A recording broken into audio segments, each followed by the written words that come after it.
Hello po, ako po si Betchay ng buhaykorea.com. Ngayon po ay November 28, 2018. So, Wednesday po ngayon sa Korea, medyo malamig na po ang panahon, winter na po uli. Halos winter na uli. So, nung isang araw, I think it was like, hindi nung isang araw, nung Sabado, nag-snow po sa Seoul. Yun po yung first snowfall namin. At medyo maraming-lamig din siya. Pero dahil sa Seoul po, tinatanggal agad nila yung mga snow dito. Kasi medyo delikado, di ba? Pag halimbawa, sa mga drivers, medyo madalas ang snow. So, tinatanggal nila agad yan. So, anyway, sa pagpapatuloy po ng ating pag-aaral na sa Unit 24 na po tayo at ngayong araw ay gagawin natin ang Unit 24A. So, ang title po ng Unit 24A ay 한국 영화를 보면서 공부해요. 한국 영화를 보면서 공부해요. I watch Korean movies to study the Korean language. So, ano po yung objective natin sa unit na ito? Una, 공부 방법 말하기, 신청 방법 설명하기.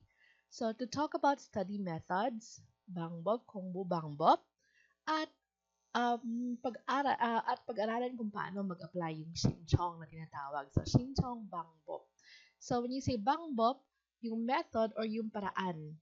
So, 공부 방법, 신청 방법. Okay? So, ang ating 문법 or grammar, 뭐뭐, 면서, at 뭐뭐기 쉽다, 어렵다. Ang OHI or ang ating vocabulary ay tungkol sa pag-aaral, 공부, at 교육 or education.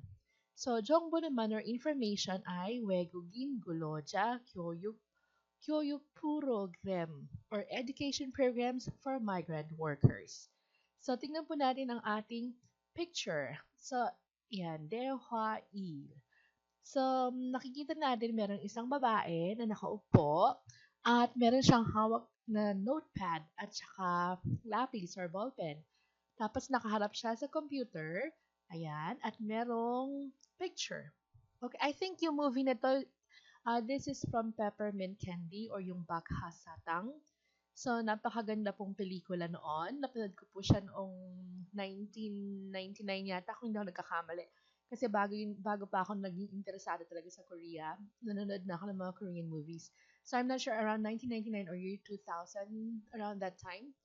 So, napanood ko yung movie na to, Peppermint Candy or Bakha Satang. At isa ito sa mga pinakamagandang pelikula na napanood ko kaso nakaka-depress siya.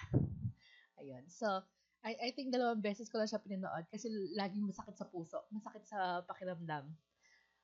Okay, so bago po natin basahin ang ating script, pakinggan po muna natin siya at tingnan natin kung may maiintindihan po tayo. Okay? 24과 한국 영화를 보면서 공부해요. 대화 1. 흐엉 씨, 주말에 시간이 있어요? 네. 그런데 왜요? 한국어가 너무 어려워서 그러는데 한국어 좀 가르쳐 주세요. 좋아요.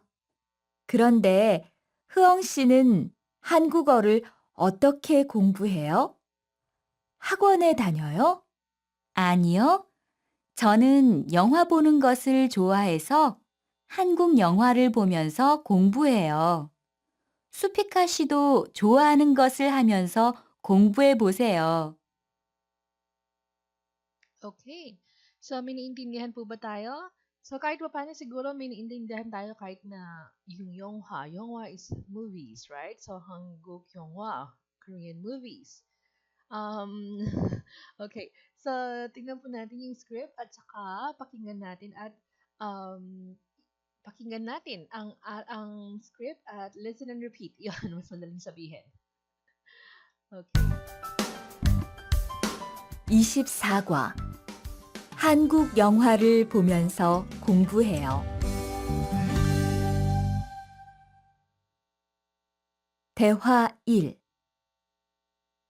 흐엉 씨, 주말에 시간이 있어요? Okay, ito yung first part. Huang Shi. 주말에 시간이 있어요? 후엉 씨, 주말에 시간이 있어요? 네. 그런데 왜요? 네.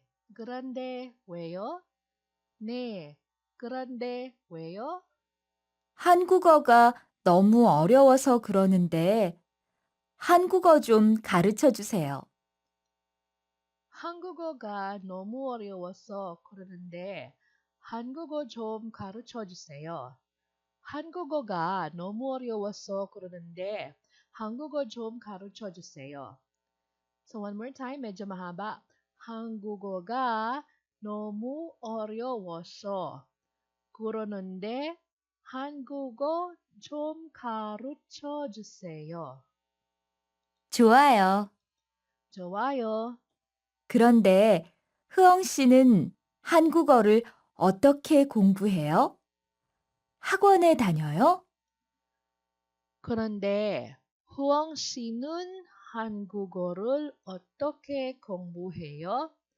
학원에 다녀요? 그런데 후엉 씨는 한국어를 어떻게 공부해요? 학원에 다녀요? 아니요. 저는 영화 보는 것을 좋아해서 한국 영화를 보면서 공부해요. 수피카 씨도 좋아하는 것을 하면서 공부해 보세요. Okay. I-repeat lang natin yung last sentence. 공부해요. 수피카 씨도 좋아하는 것을 좋아해서 한국 영화를 보면서 공부해요. 수피카 씨도 좋아하는 것을 하면서 공부해 보세요. Okay. 아니요, 아니요, 아니요. Okay. 저는 영화 보는 것을 좋아해서 한국 영화를 보면서 공부해요. 스피커 씨도 좋아하는 것을 하면서 공부해 보세요. 아니요. 저는 영화 보는 것을 좋아해서 한국 영화를 보면서 공부해요. 수피카 씨도 좋아하는 것을 하면서 공부해 보세요. Okay, medyo mahaba yung last part, di ba? So, i-analyze natin yung sentence. Huwag si 주말에 시간이 있어요. So, 주말 is weekend. So, 시간이 있어요. Do you have time? Meron ka bang oras ngayong weekend? So, 주말에 시간이 있어요. So, may time ka ba ngayong weekend? 네. 그런데 왜요? Yes, meron akong time. 네. 그런데, but why?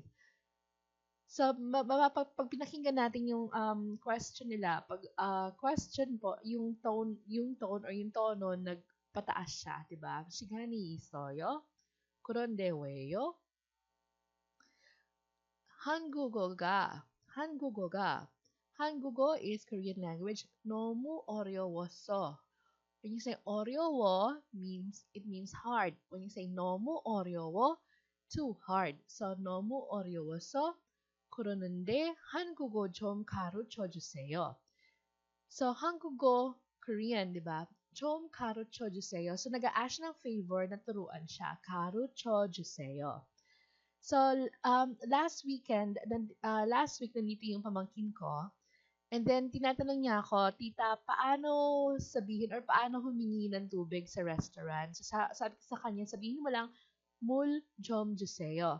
So, yung Juseo is like, please do a favor for me. Parang ganon. Or, so, pag sinabing Karucho Juseo, humingi ka ng favor na turuan ka. Okay. And then yung Jom, marker siya para mas polite or mas budroon or mas softer yung favor na hiningi mo pag humingi ka ng favor. So, pwede mo sabihin, Mul Juseo, pwede ganun. Pero, mas magandang sasabihin, Mul Jom Juseo. Ganon. So, tinuro ko sa kanya, pag manghingi ka sa restaurant, sabihin mo lang Juseo. Kung ano hihingin mo, and then Juseo. So, Karo Cho Juseo, please teach me. Okay? So, Mul Jom Juseo, Muljam sa'yo, pahingi ng tubig. Yan. So, yung mga ganung bagay. Okay, then next, jowayo. Jowayo is okay or good. 그런데 호응 씨는 한국어를 어떻게 공부해요? So, 어떻게 공부해요? 어떻게 means how. How do you study? 어떻게 공부해요? And then 학원에 다녀요. Yung 학원 dito is yung tinatawag natin mga academies. Like merong English Academy, merong Math Academy. So English Academy is 영어 학원, Math Academy, 수학 학원, Music Academy or Piano Academy, piano 학원, ganon. So 다녀요, nag-a-attend ka ba? So nag-a-attend ka ba ng academy? So 아니요, hindi daw siya nag-a-attend. 저는 영화 보는 것을 좋아했어. So, gusto daw niyang nanonood ng pelikula, 한국 영화를 보면서 pag nanood ka habang nanonood ng 한국 영화 or Korean movie, nag-aaral din siya. Okay? So, 한국 영화를 보면서 공부해요. 수피카 씨도 좋아하는 것을 하면서 공부해 보세요. Sa supika rin, yung gusto mong ginagawa, jowahanon gosul. Okay? So, jowahanon gosul ha면서 pag ginawa mo yung gusto mo, and then, nakakapag-aral ka pa rin. Right? So, pwede po nating ulit-ulitin to, i-practice lang natin yung paraan nila ng pagsasalita. Tingnan natin yung vocabulary. Ang vocabulary natin ay tungkol sa pag-aaral, 공부. So, number 1, teka lang po, enlarge ko lang siya. Ayan. Okay. 쉽다, 어렵다, difficult. So, 쉽다, easy, 어렵다, difficult. So, paano nyo natin i-conjugate? 쉬워요, easy. Oh, that's easy. 어려워요. That's difficult. Okay, it's difficult. 어려워요. 쉬워요. So, easy, 쉬워요. 1 plus 1, 쉬워요. Ewan ko to. Nakalimutan ko na yung math ko. Tagal-tagal ko na hindi nag-math. So, 어려워요. Okay? Pag halimbawa, gusto natin sabihin na isang bagay ay mahirap, 어려워요. Okay? So, 어렵다 ang kanyang base word. So, pangalawa, 공부하다 or to study. 사전을 찾다. So, 사전 is dictionary. 찾다 means like to find. So, to find in the dictionary. Or here in English, to look up the dictionary. Pero pag sa Tagalog, sabihin natin hanapin sa diksyonaryo. Okay? So, 사전을 찾다. Next. So, okay. 쉽다, 어렵다, 공부하다, 사전을 찾다. Okie dokie. Okay. So, next, 학원에 다니다. To go to an academy. So, sabi natin yung hagwon is an academy. Yung hindi talaga siya eskwela, parang after school, kung gusto pa mag-aral, yung mga tutorial, ganun. So, hagwon ang tawag natin sa kanila. Tanida means to attend or to go. Pero yung go kasi is kada, right? Pag nag-attend ka ng school, danida, ginagamit natin. So, hagwone danida. Next, 예습하다. 예습하다, to preview. 예습하다. Okay. 복습하다. 복습하다. 복습하다. Kahapon lang sinabi ko sa estudyante ko, magre-review siya. Hindi niya naintindihan yung review kasi second grade pa lang siya. So, sabi ko, 복습. Sabi niya, 선생님 발음이 이상해요. Strange daw yung pronunciation ko. Anyway, so, 복습하다.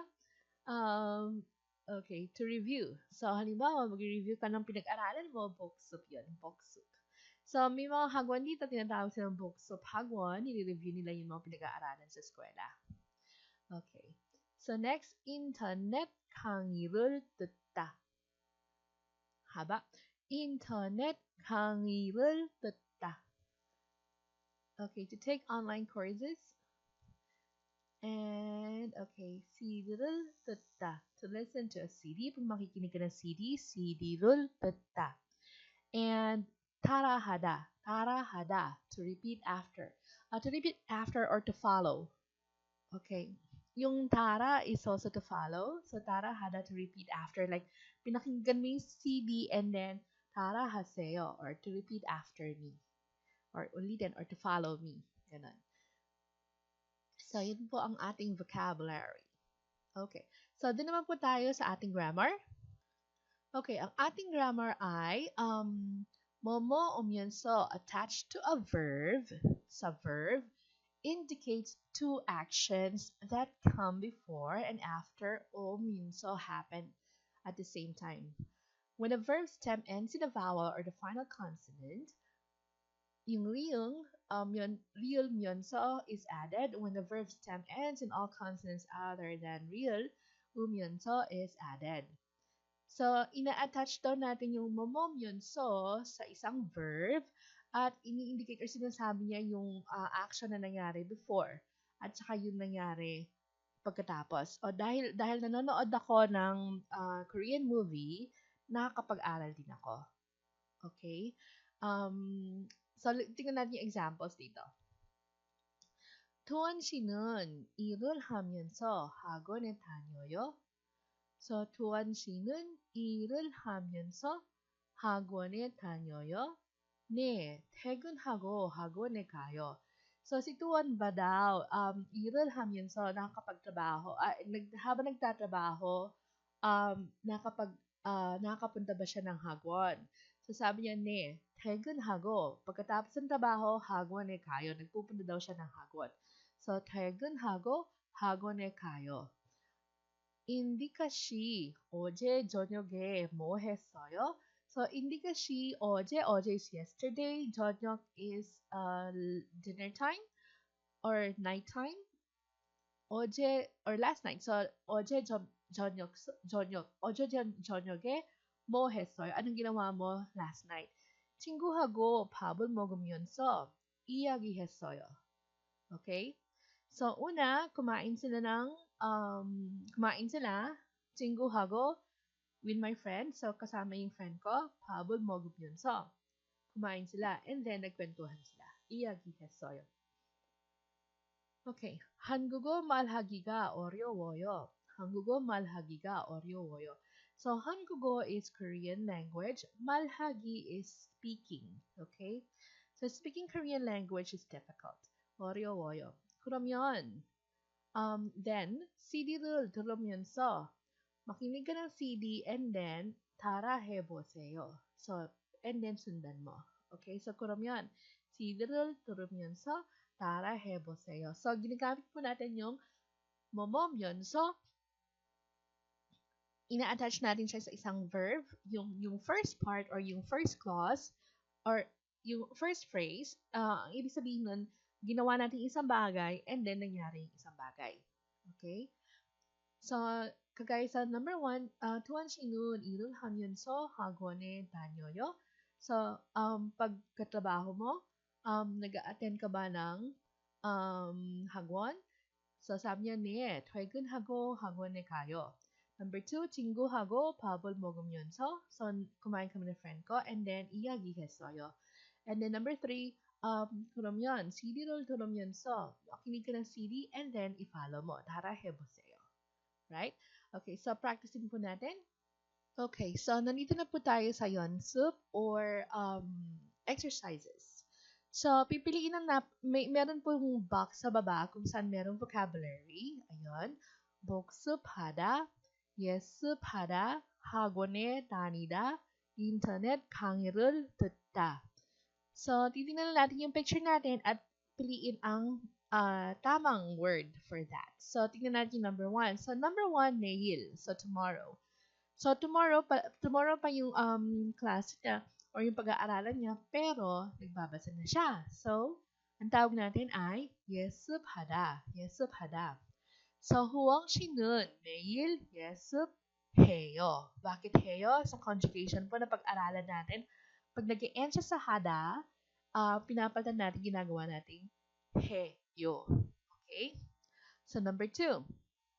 So, may hagwon. 학원에 다니다. Or, 투원 씨는 학원에 다녀요. 다녀요. Okay? Conjugation. Remember? Okay. Number 3. Rihan 씨는, so nasa harap siya ng internet, so nag-aaral siya ng online course. 리한 씨는 인터넷 강의를 들어요. 들어요. Okay. So, 리한 씨는 인터넷 강의를 들어요. And number 4, 어제. So, yesterday. So, yung pinag-aralan niyo yesterday, binabasa niyo ngayon. So, ang tawag natin doon ay 복습. So, 호영 씨는 매일 복습하다 or 복습해요. Okay? Alright. So, continue. Ito pa ang continuation ng ating exercises. Yan. So, yung dalawang picture, ipa-follow lang natin yung example. So, gagamitin natin ang 뭐뭐 오면서 모니카 씨는 어떻게 공부해요? So, ito si Monica. So, again, 모니카 씨는 어떻게 공부해요? Paano ka nag-aaral, di ba? 어떻게 공부해요? So, una, 사전을 찾다. And then, 공부하다. So, paano mo i-conjugate? Okay, so, 저는 모르는 단어는, so 모르는 단어 means yung hindi ko alam na word. 단어 is word, right? So, 모르는 단어, yung hindi mo alam na word. 모르는 단어는 사전을 찾으면서 공부해요. So, 저는 모르는 단어는 사전을 찾으면서 공부해요. Number 2. 바르시는 참 발음이 좋네요. 어떻게 연습해요? 연습 is practice, right? So, ang ganda daw ng kanyang pronunciation. So, 바르시는 참 발음이 좋네요. 어떻게 연습해요? So, una, CD를 듣다. So, paano natin i-conjugate? 들으면서. Okay, CD를 들으면서 따라해요. 저는 매일 CD를 들으면서 따라해요. So, nakikinig siya lagi ng CD. Mail means everyday. So, ako, nakikinig ako ng CD everyday at pina-follow ko siya. Or sinusundan ko siya. Okay. Good luck po. Mag-aral na po tayo ng Korean para po kung gusto niyo makapunta ng Korea sa pagtatrabaho, para makapagtrabaho, handa po tayo pag lumabas na po ang schedule for the test, for the EPS topic test. Okay, have a great week. Hump day today.